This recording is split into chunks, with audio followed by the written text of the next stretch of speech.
係能夠引起到社會大眾對呢個議題嘅感召。二嚟就係話，其實我哋嘅政府喺香港已經係佢哋嘅認受性已經係每況愈下啦。For more than 10 weeks, thousands of Hong Kong protesters occupied the streets and took a stand against political interference from Beijing. They demanded a fair and free election for the next chief executive. But their ultimatum was ignored. On December 11, 2014, the largest protest site was cleared without resistance. They said they'll be back. But a year later, where is the movement today?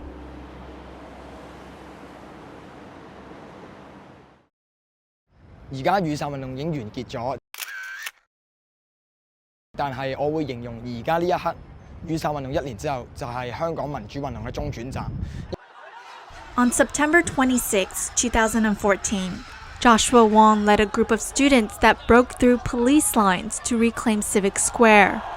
His group Scholarism joined forces with two other groups, Hong Kong Federation of Students and Occupy Central, to lead the umbrella movement.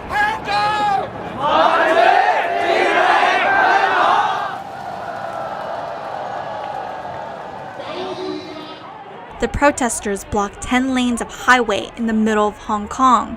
In a few weeks, the protest site transformed from a hostile and dangerous environment to a family-friendly event. Thousands of people supported the movement in various capacities, from writing post-it notes to providing an outdoor study hall for students. Givy visited the site nearly every day.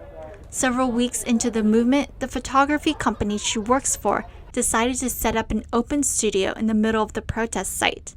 Before, I was one of those people that not very passionate about social issues, and right now I want to participate as much as I can if we can actually achieve democracy in Hong Kong. Now, a year later, her enthusiasm for the movement has faded. No matter how much I want to say otherwise, I feel pretty pessimistic about our future. It's physically exhausting. Is one point, and another thing is emotionally exhausting because it's such a huge disappointment after all the effort we've put in, and we still even achieve a tiny bit of what we asked for. While the protesters' main demand for free elections was denied, the movement inspired a wave of young activists and critical thinkers. Democracy is about, do you have the choice to decide how you live?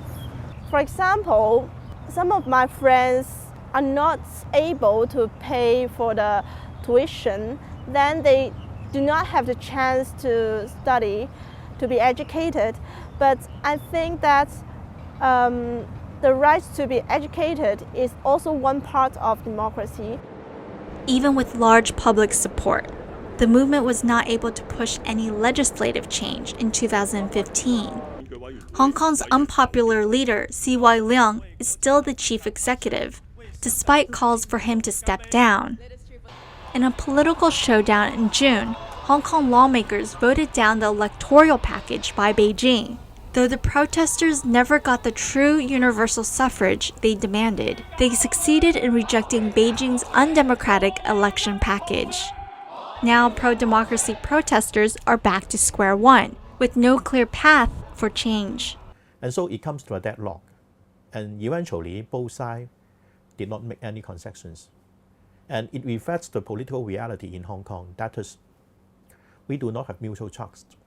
Nearly a year later, Joshua Wong and Nathan Law and other student leaders have been charged with police obstruction and illegal assembly. But for this year, we decided to focus on higher education issue to protect the academic freedom. But I believe that people in this federation, they believe in freedom, they believe in democracy. There's always a place for us. When Britain returned Hong Kong to China in 1997, Beijing promised the city would retain most of its autonomy for 50 years under a one country, two systems plan. But earlier this month, a Chinese official suggested that the chief executive is above the different branches of government because of his responsibilities to Beijing. The comment stoked more fear of political interference from China.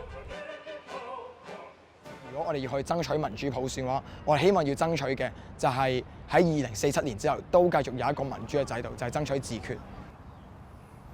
Even the road is back to normal, the Occupy action is stopped already.